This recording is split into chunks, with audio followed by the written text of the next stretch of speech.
Okay, guys. Okay, so after the previous video, we have introduced uh, the basic features of a different market structure. So we have a quick revision, and we will go further. Okay, today. Okay, let's start. The basic market structure actually that is two main types. Okay, the first type we call it the perfect competition. Okay, and that means that for this perfect competition, the level of the competition is the most. Okay, but for the second one, that is imperfect competition. Okay, so however, you may just wondering, okay, why? I have never heard that. Actually, in the previous video, it talked about there are three types of imperfect competition, and their names are monopolistic competition. Then we have the oligopoly. Oh, sorry, the oligopoly. Then the last one is monopoly. Okay, so according to the level of competition, the first one, the most keen competition is a perfect competition, and the second, that will be monopolistic competition. Third, oligopoly. Then the least competition, that will be monopoly. Okay, so this is the basic types. And we have some features here. Let's do it together. And in Hong Kong, if you want to find these kinds of markets, perfect competition is more likely to be the stock market, every single products are the same. Okay, and for the restaurant, we have a lot of many stores there, but the product of them is a little bit different. And we have a supermarket. There's only a few dominate few supermarket there, and MTR is the only train service provider in Hong Kong. And okay, let's see. If you can understand these features, then they help you to identify the MC's answers, and also would help you to do the explanation in the sub questions. Okay, so let's see. For the number of sellers, monopoly is the easiest because it's only one seller in the market. And for the oligopoly, why did this more competitive than monopoly? Because there are few dominant sellers, only few, but they are very great in the market power, but only few. But for the perfect competition and monopolistic competition, there are a lot. Okay, they have many sellers in the market. Okay, so for the natures of product, actually, perfect competition, they are only selling homogeneous goods. That means the same goods. Okay, every sellers are selling the same goods. For the monopolistic competition, they're a little bit different because a lot of sellers there, many restaurants, they try to attract the consumer, so they have to make them different from others. So they are trying to make the heterogeneous goods. Okay, that means they are different in nature. Okay, maybe they are selling both sellers are selling pasta, but maybe the taste is different, or the decoration are different, the service of the waiter or waitress is different. Okay, so they try to differentiate their product. And for the supermarket, most likely they may try to sell homo or heterogeneous goods. Also for the monopoly, both is possible. Okay, it depends. Okay, then for the barrier of entry, because of the competition, why the perfect competition and monopolistic competition is so many sellers? Because they are free to join the market. Okay, free is not. It does not mean that they don't need to pay any cost. Free, that means no regulations, no restrictions. So if they are willing to invest in the market, then they can do it. But for the for the oligopoly and monopoly, you will find that it's quite hard to join the market. Okay, they have a high barrier, okay, or a high limitation to join the market. Okay, for example, MTR is you need the government to offer you to be legal to operate a train service here. Okay, and for the supermarket, that's a very great course to invest in as a chain supermarket. Okay, so the previous video also said that only the perfect competition have a perfect information, but for the other three, they are not. They have only imperfect information. The buyers and sellers, they did know something. For the price setting, only the perfect condition is a price taker. Okay, but for the rest, they are price searcher. Okay, they can set their own price because their product is heterogeneous. Okay, then for the competition, that is a price or a non-price. For the perfect competition, because the information is perfect, so any non-price competition is meaningless. Okay, because the consumer, they already know that all the goods of the every sellers are the same. Okay, you don't need to do any promotion. It's meaningless. Okay, so they're just wasting costs. So this is no non-price competition there. The only things they can do is try to decrease their price to compete with other sellers. So only price competition take place there. But for the other three, they have both competition. Okay, and for the monopoly, oh, you said that, okay, one seller there only, but they have to compete with the substitutes. Okay, so they will do the same thing. Okay, there are some several special features we have to highlight because for the oligopoly and monopoly, there are some several special things. For the oligopoly, because there are only few dominant sellers there, think about the supermarket, they have only Welcome, the package shop only, and they are the biggest one. So actually, if you haven't found that the price, the product price there, actually very similar. For chocolate, you're selling a Welcome and you or in package shop, they are really similar. They have discount at a similar time.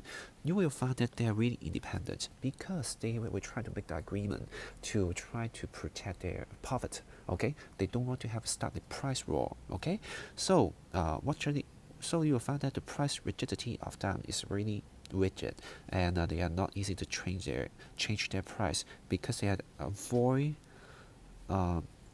because they are trying to avoid the price wars. Okay, so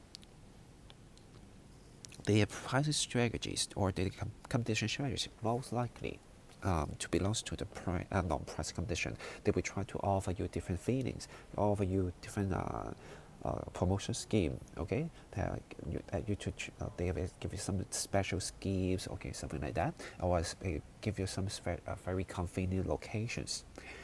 And for the monopoly actually will find that, okay, if I'm a monopolist, I will be very feel free. I can capture as many revenue as I can. But actually, this is not the real case because although they do not have a cross substitutes, okay, but they still have to face the competition from substitutes. Okay, there are no cross substitutes. That means for the train service, there are no other train service there, but they have to face the competition from the bus or the taxi or the minibus. Okay, even the Uber.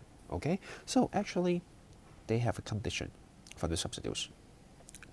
And actually, some people will have a wrong understanding about monopoly. They will think that, okay, monopoly can always have profits. Okay, but actually this is not true because some monopolists, they cannot gain profits actually, because although they have advantage in the market, but they still have cost. If they cannot control their cost well, actually they still may be more than the revenue.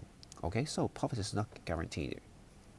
So here, I have a small task for you. You try to identify the markets in Hong Kong. So now please pause the video. And then after you finish that, then you resume the video again. Okay, I think that if you are finished, please check your answer. And I try to highlight some, I guess, some of them you will be very special. It's very tricky. For example, the electricity or the oxygen here. Okay, so these two monopoly in Hong Kong, you will find that in Hong Kong actually there's two companies providing electricity service, and they are CLP and Hong Kong Electric. But why it is monopoly? Because they only provide in a specific area. For CLP, for the Hong Kong Electric, they only provide to the Hong Kong Island and the other locations, including Kowloon. Oops. Kowloon or New Territories. Any okay, so belongs to the CLP. So actually, in one location, there's only one service provider, so that's why it's a monopoly. And this electricity market is very famous. It's very exists many times in DSE. Okay, so please remember this. And for the oxygen, that is a very small market, but it's only one company making oxygen in Hong Kong. Okay, the last part of the day is we are trying to find out why some companies can become monopoly because they really have an advantage. Okay, so let's try to figure out why they can become that. Can we do that? Okay, so the first type, that is a government franchise. Okay, only the government pick you, allow you to do that. You are the only one to legal to do that. Okay, for example, if you're talking about a bus. In Kowloon, there's only KMB, right? So they are the monopoly here because the government allowed it. The jockey club, the MTR, they have the exclusive right granted by the government. And the second one is we call that natural monopoly, and that's a very important term. Try to memorize it. But why is natural? The natural comes from the cost. Okay, because some business, if you want to set up, is not easy. It includes huge cost to do that. For example, if you find the electricity, we only have a CLP and ongoing electric. If you find the town gas, okay, the gas supply, only town gas there. But it's not the franchise of government. Just no people want to do it anymore because the cost to set up the factories, set up the network is so huge. Okay, so no one want to join.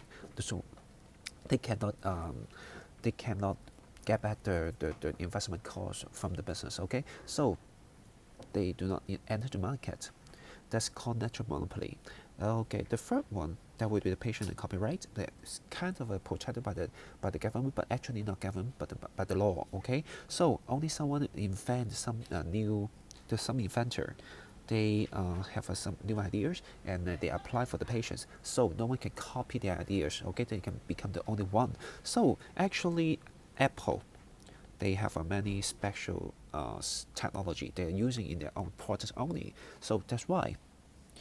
And for the although in Hong Kong, water supplies are only provided by the government. It's not because the government do not allow other people to do that, but because the water in Hong Kong is owned by the government only. Okay, they control the critical resources of that business. Okay, the last one is the government ownership. The government try to the company is set up by the government. For example, the Hong Kong Post, for example, the airport. Okay, even though you find that they are private companies, but actually they are public enterprise. Okay. Okay, so after we have learned all the concepts about market structure, we learned the features and you learned about the source of the monopoly. But sometimes the question will ask you some special things, and we can ask why some sellers they have the same goods with the different price. Actually, it's so weird. Why? Because the same Coca-Cola you buy in 7-Eleven and you buy in Welcome, that means supermarket. Actually, they are in 7-Eleven. There's a little bit more expensive. But why? Okay, maybe you will think that, oh, because in 7-Eleven there's more convenience, or because it's cold. Okay, so actually you're right. But how we try to explain with the concept of market structure, we can use the features. Okay, so here, the first one, we'll find that, okay, different stores selling the same Coca-Cola because they provide different service. That is, they provide heterogeneous goods. Okay, 7-Eleven provides 24 hours per service. So you cannot buy it at night in Welcome or Package Shop. Okay, so, and second, they are suffering different costs. Okay, so they are under the imperfect competition, so they have a price competition. Okay, and for some people will offer special discount. And the last one, because what is the price of other stores? Do we have the perfect information? When we go to the package shop, do we know that the selling price of the Coca-Cola in Welcome, in other supermarket? Okay, actually we do not know everything. So that's just the imperfect information.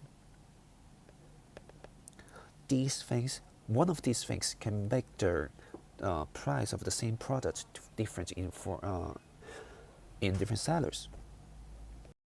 That's all for today, and please finish the Google form and check your concepts, and we will have a meeting on Friday.